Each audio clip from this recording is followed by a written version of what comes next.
Hola, ahora sí. Muchas gracias. Thank you for the introduction and for presenting me, for inviting me. I love BOA.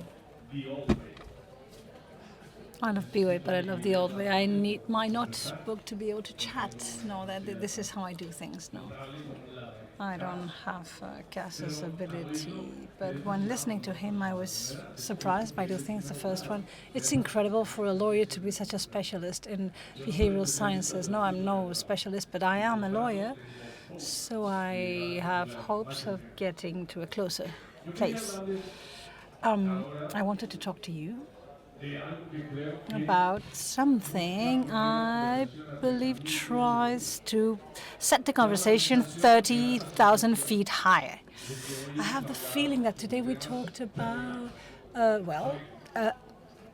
things from common earth, like specific things. We talked about data, science, A/B tests, so earthly things. But I love questions, no? And as Kat was saying, the beginning of a good behavioral exercise is to define the problem the right way. And I like very much when they say that a good question is worth way more than thousands of answers, because the question defines the framework we will be moving in. And we just have two dilemmas that I believe that to be radical, if I may say so. About our experience as human beings. I think a clear one is what happened in the U.S. in the last elections with Trump versus Harris. So black or white, right? The broadest meaning of the word. Two options that are completely opposite to each other. But there's more to this. All the time we see and we suffer what is suffering in the Middle East because of the Arab-Israeli conflict. What happens with Palestine, Gaza, problem with Arabs and Jews. So you in Europe, you can live firsthand what's happening in Ukraine and the way Putin acts in the region and the countries that are close to NATO. And I was asking to our Ukrainian friend how was living in Ukraine these days. How was life there? I mean, we have constant dilemmas. Also about are we defending a nation or are we defending? Well, sorry, the mic is failing a little. So, do we really believe in democracy, or are we more prone to more authoritarian lines? No, are we willing to set aside our freedom to guarantee our freedom? Or are we more liberal? Or are we more socialist? How are we? Yeah, there's a problem. It's my hair, I'm sure. Gracias. Thank you. The typical debate, no? More or less state intervention, more or less private or public company, or more daily matters, to believe or not to believe, to pray or not to pray, to meditate or not to meditate, to lie or to accept the truth as an essential truth, or an essential principle, or a simpler way, tennis or golf, right?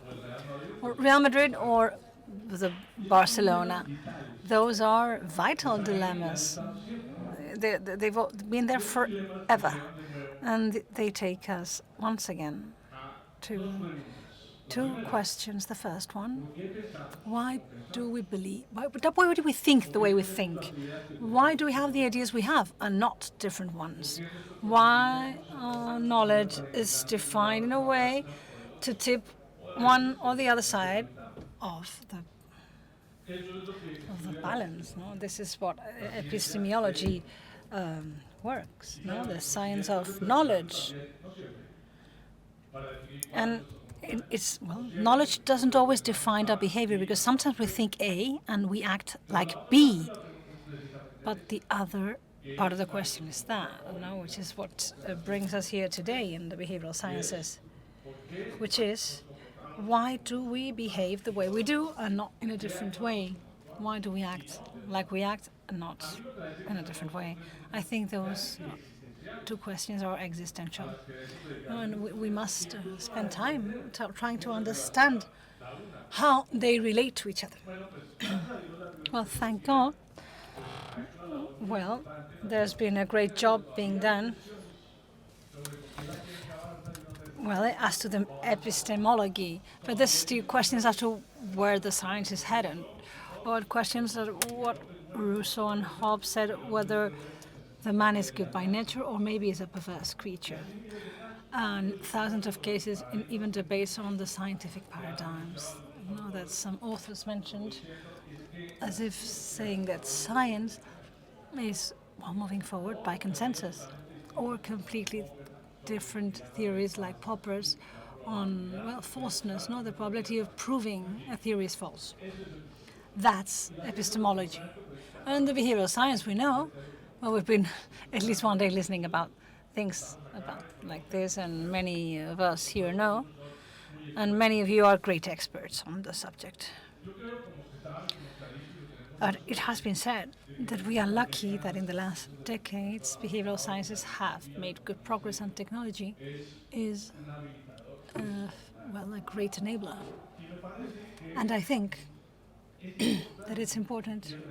Here I want to give you a perspective after what I've heard today, analyzing behavioral science not on an individual basis, but also behavioral sciences used to better understand the collective behavior, no, the group dynamics. No, I'm talking 3 people, 2 people, or 100, or 1,000, or millions, whatever. I know what's a country, but also a board of directors, no, a board of doctors defining a disease, an investment committee defining whether the investment goes forward, or the academic council of a university, you name it. Now, to continue delving deep on what I'm trying to say, I want to move on to how we define our identity, which is ultimately what guides us to define why we think, and why we act the way we act. And I'm surprised that in the list of books you mentioned, including Star Wars, there's not one I love called Conformity. The book, I believe, it explains how we defined the identity of people and social groups. It's not, of course, the first book to deal with this subject matter, but in summary, identifying identity, which can be found in this book, but in many others that came before, is how we defined our identity, depending on our relative environment, which defines who we are, compared to who they are, the other. That's not a bad thing, not necessarily bad. Now, when I define who I am, depending on my references, I'm not denying the identity or what other people represent, just that there's myself versus the rest. How do we define this? What, in a natural, spontaneous way?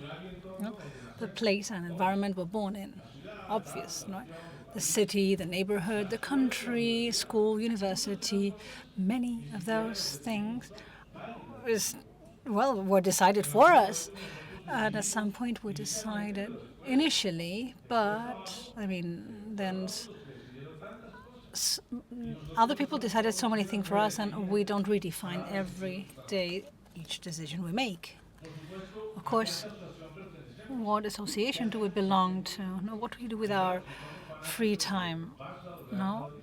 If we are fanatics for football or soccer fans, if we go to Complutense to study in the London School of Economics, all of that defines our identity and shapes up the way we think and who we are. And of course, our job, the paradigms, the social paradigms and scientific ones of the environment we have lived and will live, it all makes part of that definition.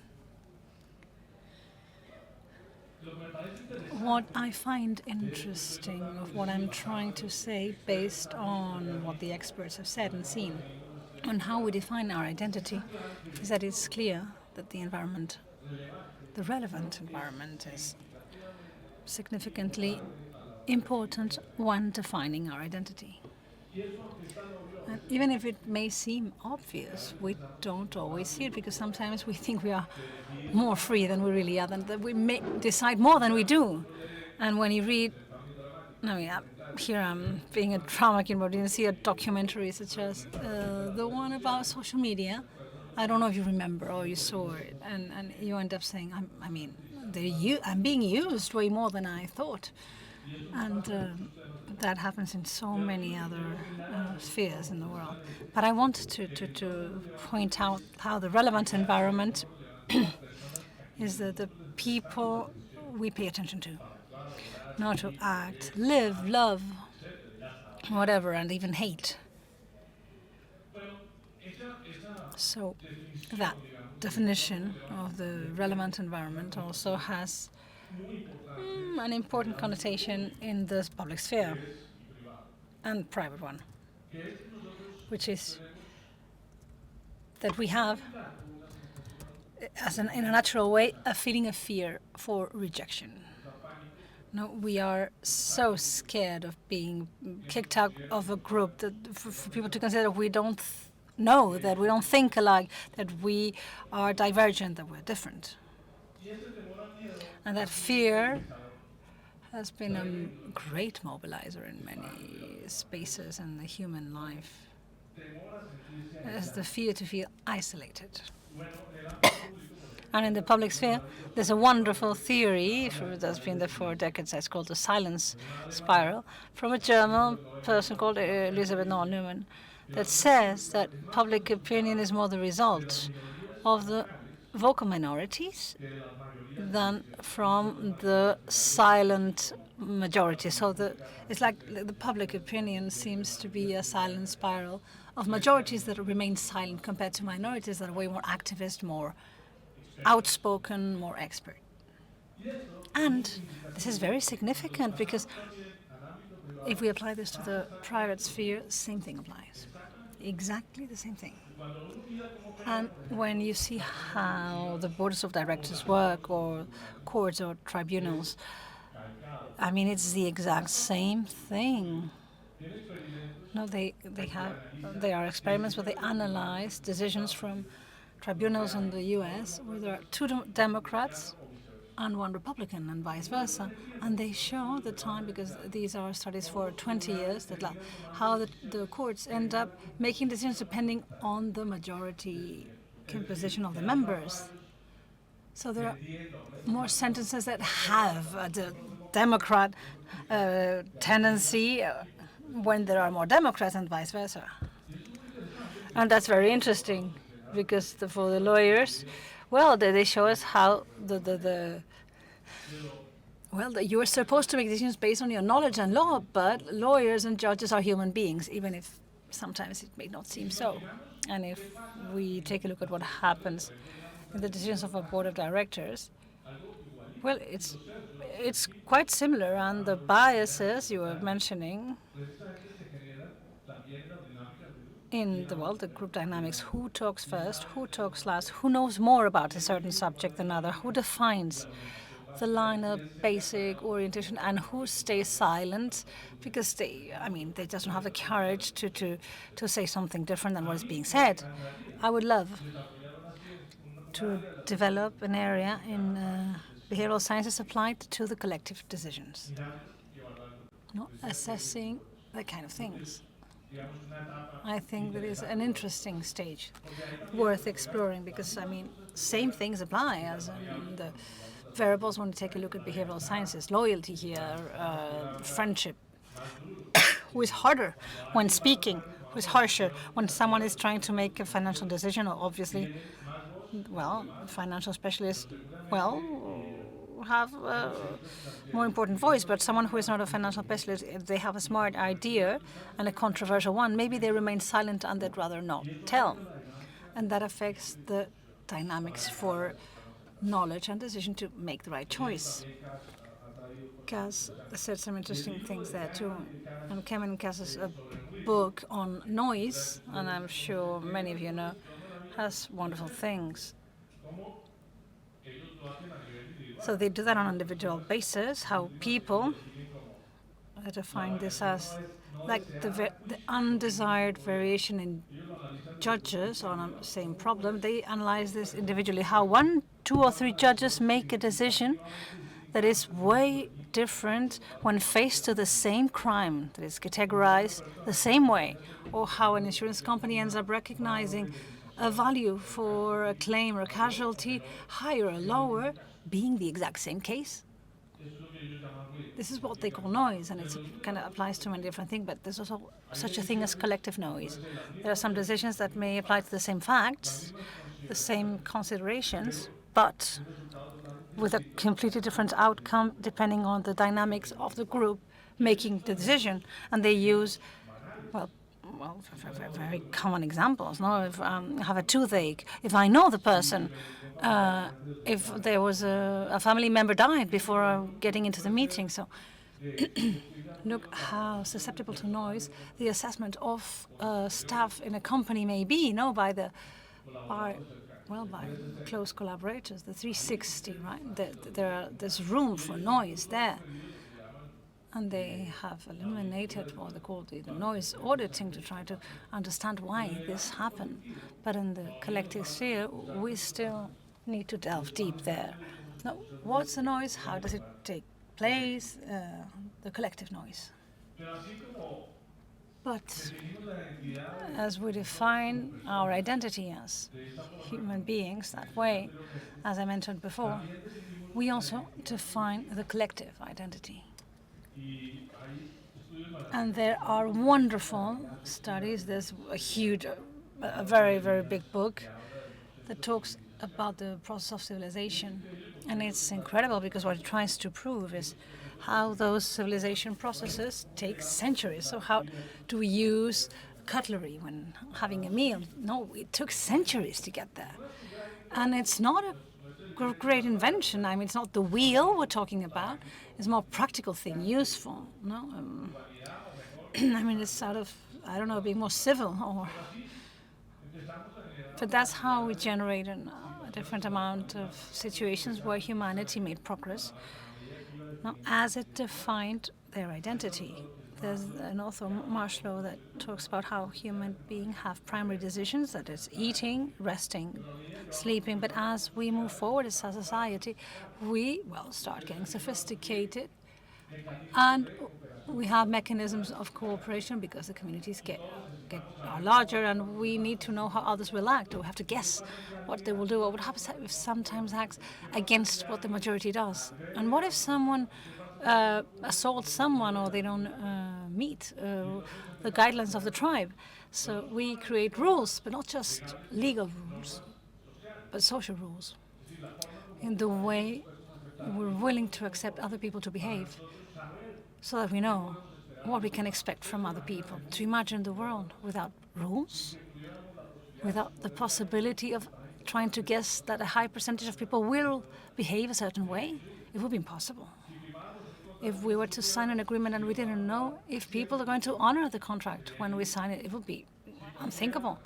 If any free rider could commit a crime and receive no penalty for it. So that's why we have developed those capabilities. And here, and those institutions, and here I want to, to take a break to talk about how the public plays with the private sphere. We are surrounded by rules. The moment we wake up until we go back to bed, we wake up at a certain time because of social rule, or even business rule telling us when we have to go to work or when the traffic gets worse. We have to take a shower and pay for regulated service. We use our smartphone, also regulated. No, there's certain rules to protect identity. We have to go out the right side on the car, because otherwise we will crash. We ride a bus or a cab and we pay for regulated service. Even dying is regulated. It's difficult to die because you have to plan for, inheritance, how you do things. If you die during an accident, you have to review what happened, etc. No, so your rest is regulated if you take a plane to get to a certain place. And of course, social rules are there all the time. No, we say hi. When we come, we say bye when we go. We try not to put our feet on top of the table. Well, nowadays, we cannot smoke in public, even if it's forbidden by law, but it's a social rule. And the amount of rules are final. And it's important to understand this difference between moral, social, and legal rules. Why? Well, we are constantly regulated, so what's a moral rule? And here I'm going to be a simplistic definition, the one that tells us what's good and what's bad. What happens when we break a moral rule? Well, we have remorse. No, or the conscience tells us, no, this isn't good. And when we lie, and no one knows we did, maybe there's this alarm telling us, even if no one knows, the social consequence or a judge, or no one knows that you are lying, I feel bad. That's a moral rule. A social rule, and this is not my definition, but from an Italian author, it's interesting, it says, is the expectation we have from that others will meet a certain behavior that, or how others expect me to act.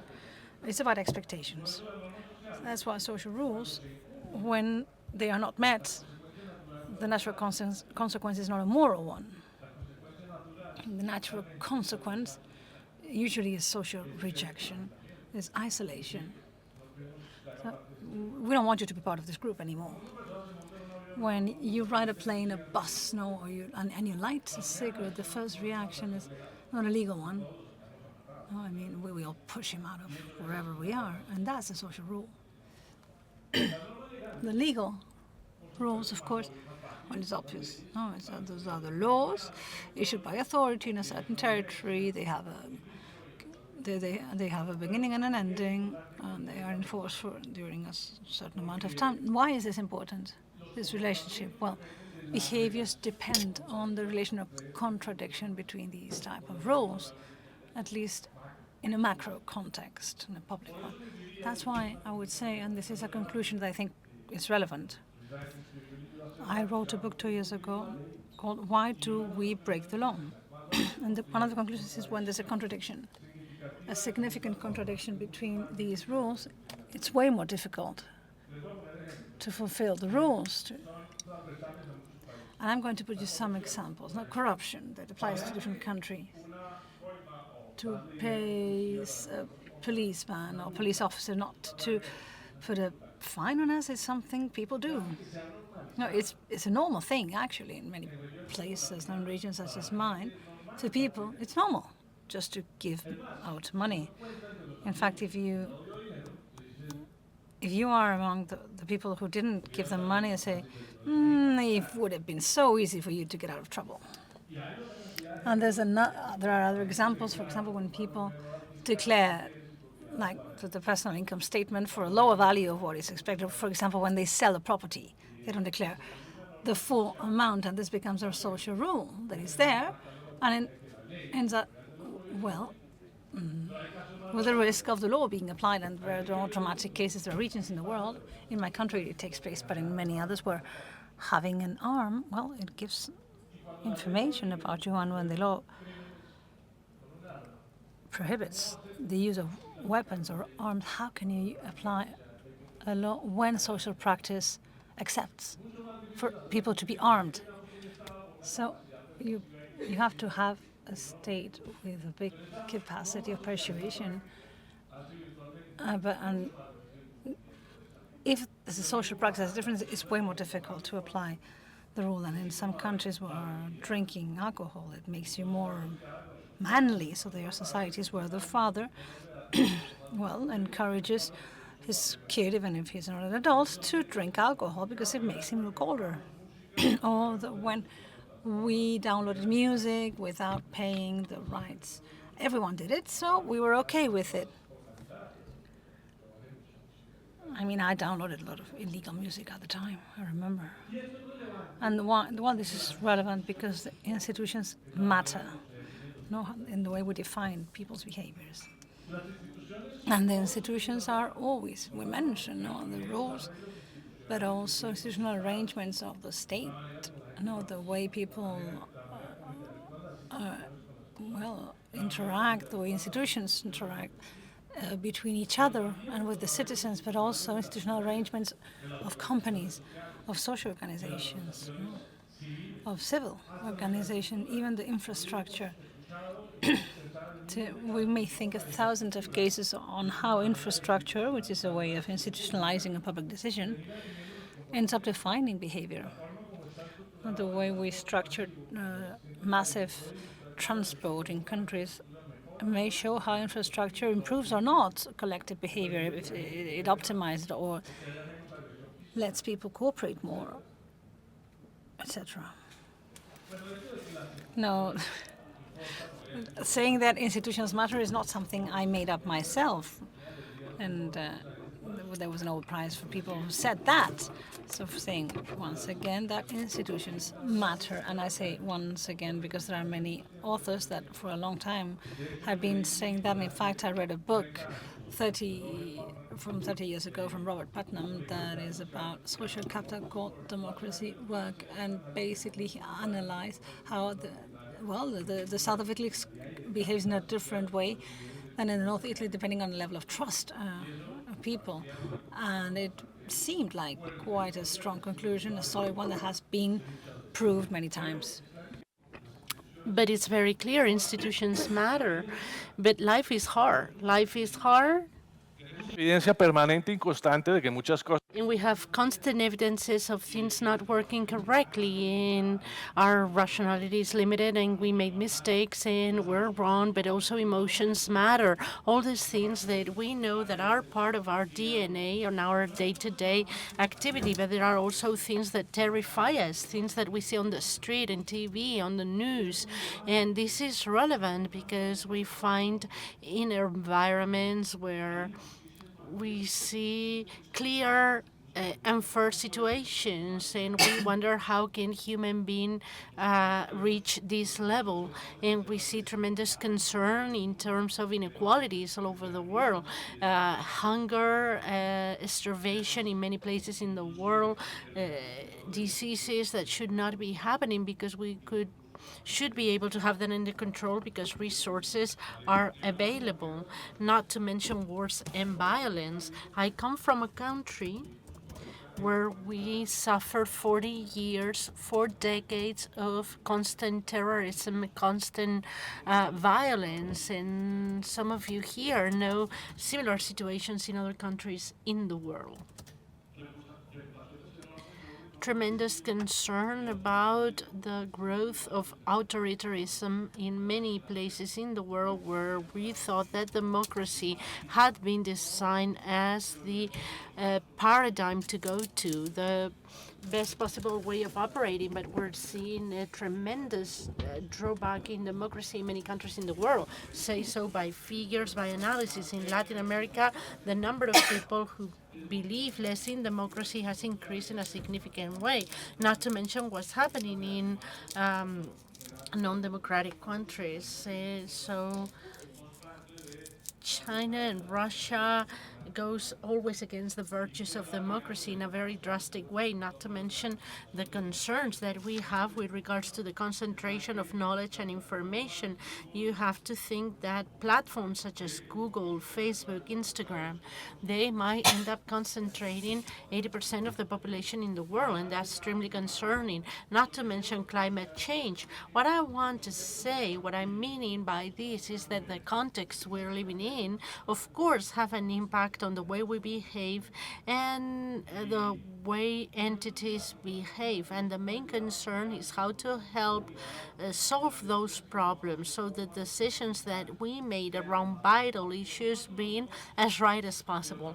Of course, in business, but going beyond business, because there's a tremendous responsibility of all of us as citizens and as businessmen and women with regards to the needs that we see around us. Thanks God, we have tools such as behavioral science, tools that have proven to be very efficient, both in public policies as well as in our entrepreneurial activity, in our business activities. But I'm under the impression, and this is another topic that I wanted to highlight, is that we're lacking a great deal of debate between public and private. So we can use behavioral sciences to improve social relationships, social capital, and in order to tackle the fundamental problems of mankind. It's wonderful that in the UK, in US, they have behavioral science units for the public administrations. That's great. And so they have then an OECD or at the World Bank and so on and so forth. It's wonderful to be able to grow the use of behavioral science in the business world. But the conversation that exists between the public and private in order to tackle these problems, it's very scarce. There are examples, very valid. For example, when water management, when doing water management, because of the sustainability problems that we're having, very important things are being done. But this is being done by a company that has a social purpose. But responsibility is still politically still there. Concern should be there, always present. And it is there where we always need to have a broader approach to improve public policies, and at the same time we improve the way we make decisions in the private sphere.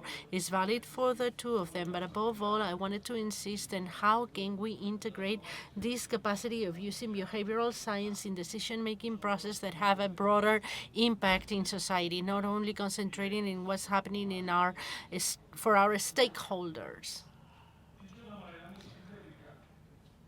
Said in a very summarized way, if a government intends to solve the problems of the citizens, or if a company supports having the customers at the center of the philosophy, they cannot do it without behavioral science. Of course, there are forms and ways that help us to understand why we behave like we behave and why we think the way we're thinking. But we're in front of a new paradigm, and thanks to behavioral sciences, we can tackle those questions in a more systematic, rigorous, and strict way. And knowing that failing in our experiments come at a fundamental value. One of the things that they teach you when you go to Silicon Valley to make money is that failure is good. And that's hard to accept as a human, but failure is good in behavioral science, and we have to accept it and use it. But going back to our philosophy. Por supuesto, enormes, enormes. We're definitely facing tremendous challenges. We have ahead of us a cultural transformation that it's quite obvious. This is my theory, at least, based on what I've read and seen. But I believe that we are going through a cultural transformation. We are redefining the way that we interact amongst each other and how we interact with institutions. And this comes with pain points, uncertainty, concerns, and so on. But every revolution finds its own institutions, and we have tools that will help us to work. But it's going to be hard. Why I'm seeing this? Why I'm seeing this cultural transition? And by cultural transition, I see a modification in our cultural rules, in our definition of what's acceptable or what's not acceptable. There is an actor, Moises Naim, that says that contemporary world it's based by populism, polarization, and the post-truth. We all understand what we're talking about. If that's true, we also have multiplying agents of these social tensions, of this capacity of bringing about social cohesion in the countries, in the regions, and in the territories. One of them is migration. Migration means that people from a culture, from a different language, with radically different needs, get into a territory that is run by a specific system. And this creates natural, obvious stress and a significant modification of the social rules. And in some cases, it comes along with a change of the rules. It's a radical change in which institution interacts with people, anxieties, fears, and so on. But social media is something that we all know about, and we know the impact that it's producing. We've already seen very explicitly the impact that is having in elections, in political elections, in behaviors, and in what Jonathan Haidt calls the anxious society. There is an overflow of anxiety in all young people in the world in an uncontrolled manner, given that. And experiments that are obliging students to stop using their mobile phones in universities, school, etc. What happens when we don't have social media and we don't use it? I stopped doing it and I feel a tremendous release. Sometimes I need to take a look back at some of the media, but we're seeing a huge transformation, and all of this has to do with the concept of an author that talks about who do we trust. And the concept is that the tremendous narratives that were guiding humanity towards large corporations, institutions, religions, and so on are not existing anymore, and they're having a less value in the lives of people. And that's why we talk about distributed trust, not vertical but horizontal. Today, we trust more people that we don't know. For example, Google platforms or Airbnb. This is distributed trust. It's not a company because it has the reputation of Marriott, a hotel company, or Avis, a car rental. No, it's a distributed trust that we see also in the empowerment of people and individuals that sometimes have more information than those who have to make decisions. One of the big conflicts of contemporary policy is the following. Regular citizens have more information available about a problem that a minister does or a public servant, and therefore we can react to it in real time, and that's something that's going to happen to us making decisions at company. Sometimes information runs faster than what I have access to in my entrepreneurial world, and this generates additional tensions. That's what I mean when I say that we're going through a cultural transition. And with this, I'm going to add two variables. On one hand, the loss of democratic legitimacy and the loss of the credibility of traditional institutions. When we don't believe in political parties, in parliaments, in prime ministers, in judges, in law enforcement, and we are seeing this across the border, of course, there is a tremendous pact in the way we interact with institutions, and this has been substantially modified. And there is another one that we can add, that it is generating a great deal of anxiety. All of this is giving rise to a loss of attention. Individuals do not pay attention to these things because they want to pay attention to other things. I don't know if multitasking is good or bad. And I think that we're going to develop skills that we didn't have before. But I also think that this lack of capacity of paying attention because we're being distracted because the many information sources or entertainment sources with media outlets, platforms, and so on, this is generating our restriction, or this is becoming a stopper to our capacity to pay attention to solve the problems that we have as mankind. It's relevant that ChatGPT AI is a facilitator of our distractions. That's concerning as well. I think we have to use it, we have to potentiate it, of course, at the right time. Same way we accepted the use of the mobile phone or the calculator, but at the same time limiting the use, because otherwise we're going to lose some vital skills. What I want to say with this is basically that we can integrate public and private things to solve social problems, collective problems using behavioral science. Dar dos ejemplos de mi propio país y usted me perdonará. I'm going to give you two examples of coming from my own country that I think are interesting. Interesting because they're very radical examples. Radical in terms of the drama that meant what we were living and what we found. As I said before, in Colombia, we suffered decades of violence, of armed conflict between the guerrilla and paramilitary groups where the government was restricted, limited, and all of these financed by drug dealing, by the drug lords. There was a peace agreement that was signed in 2016 with some limitations and problems, but one thing is interesting that we've been studying in and applied behavioral science is the relevance of making compliance visible. This is a huge debate that is very deep in behavioral science.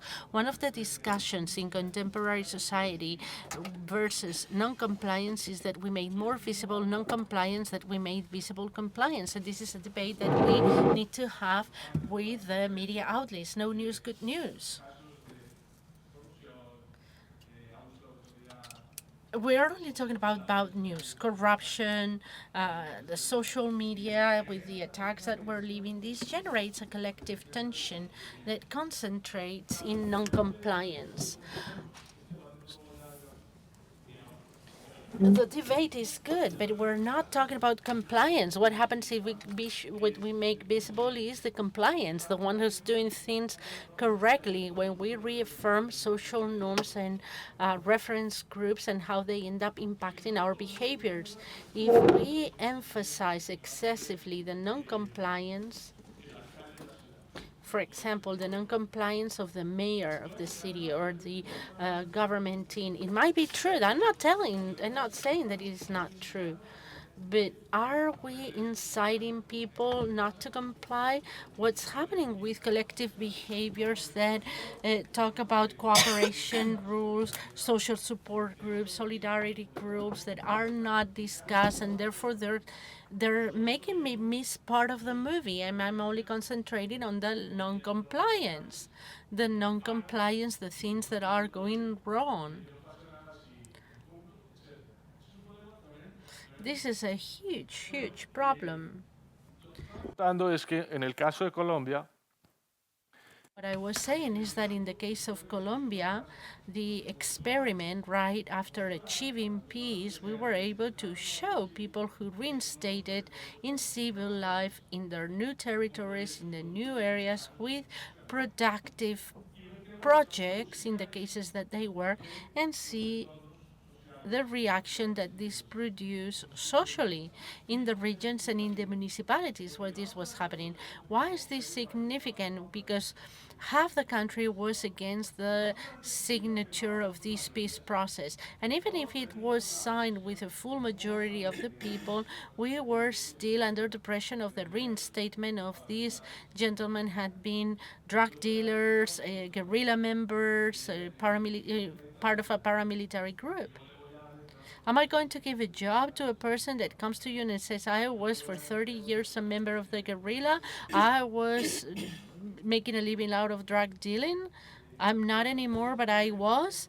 So when we made visible the compliance of those who in a legitimate way stop working in this type of things and they start working on regular jobs, support to peace increases. And this is another example that we can use.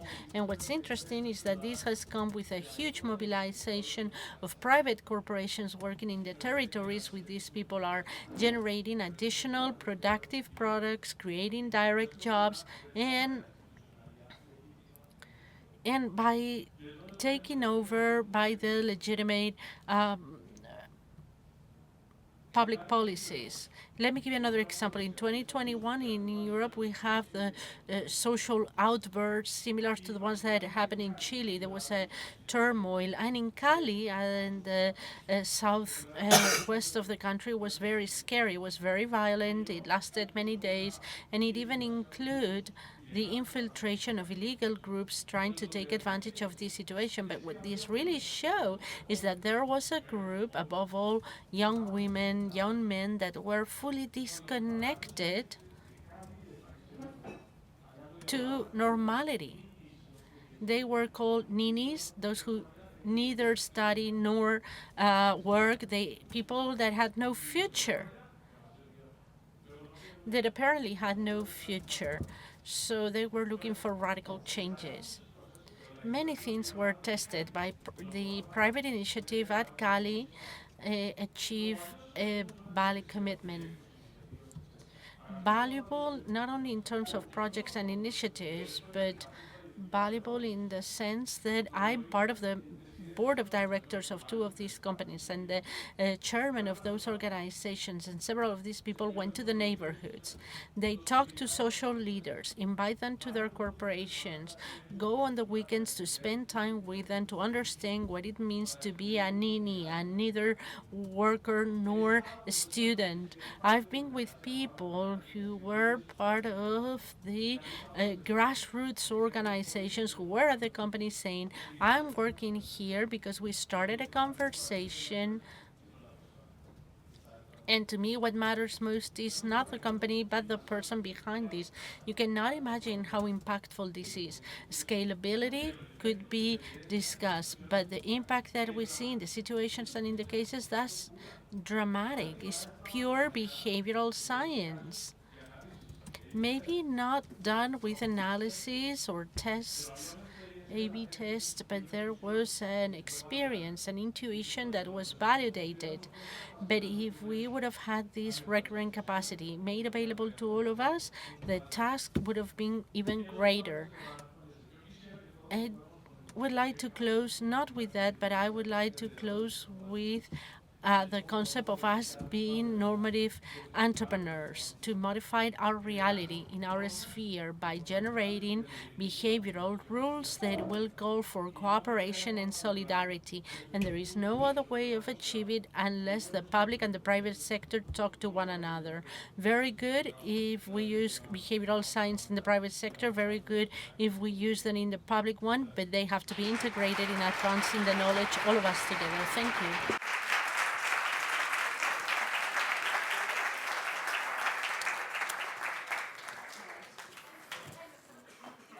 ¿Hay preguntas? Claro que sí, yo creí que ya se querían ir todos. Sí, ahora. Pues muchísimas gracias, Jaime. Thank you so much, Jaime. We've run out of time. I believe that we could spend the whole afternoon, the whole evening listening to you, but we're only going to have you here for a couple of extra moments because we have a few questions. The first question is, what's the role played by behavioral science with regards to the silent majorities? Is this a silent behavior? What a good question.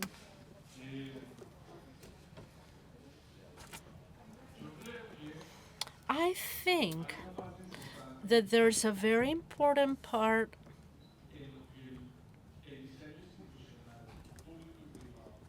of institutional design that needs to be managed and being taken care of.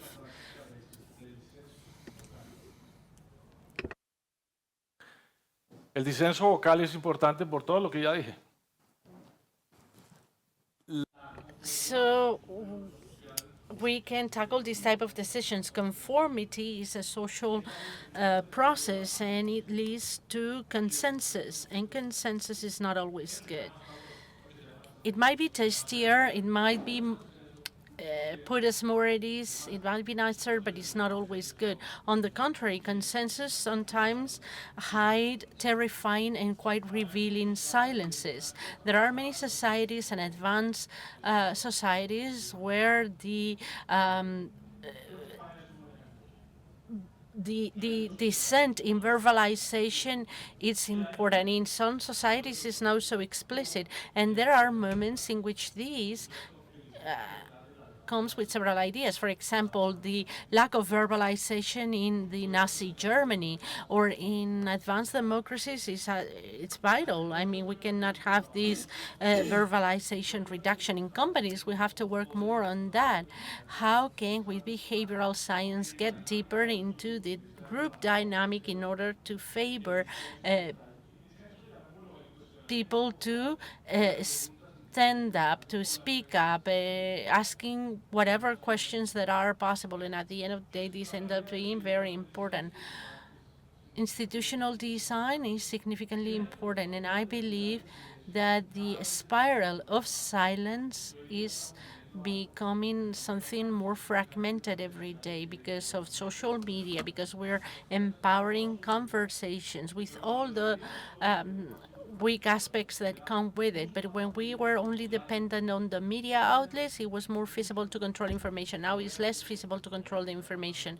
And this is something that's even happening in China, in other places with difficulty. So now social media is allowing us to verbalize things more. This comes with some complexities, but this is essential for the purpose of a better institutional design, and it is also important in corporations creating group dynamics. Thank you, Jaime. The final question is, how can political polarization be more dangerous for democratic stability? And if you have an example with applied behavioral science to improve the situation. There are some examples, but they are very early examples. There is an example in Taiwan, very interesting, of conversations that have been digitally generated in order to open up the democratic debate. But it's to an early stage. We're in diapers. We cannot say that we have something sound. Of course, polarization is impacting the democratic feasibility. You only have to take a look at what's going on in the United States. But this discussion on how contemporary society is becoming more and more fragmented, and we're grouping in smaller niches more closer to us because we do not trust our relationship with the institutions, and because of the radicalization of opinions that give rise to this additional fracturing. Some fractures are very radical, like the one of the conflict of New List, or religious conflicts in the same territory, or even racial problems, that they are very complex. There are others, and with liberal democracy, we can reach an agreement and we can work on the level of verbalization. And this is what we are aiming for if we believe in democracy. Of course, we can have disagreements, but with rules of the games that will help us to validate and revalidate that. That's why we can play football or basketball on a daily basis. There are defined rules, so we play even if we think that we can lose. But as long as those rules are legitimate for us and they're clear for everyone and they're transparent for everyone, we will continue on playing even if we're going to lose, because playing is better than not playing at all. Thank you very much, Jaime. Now you can go.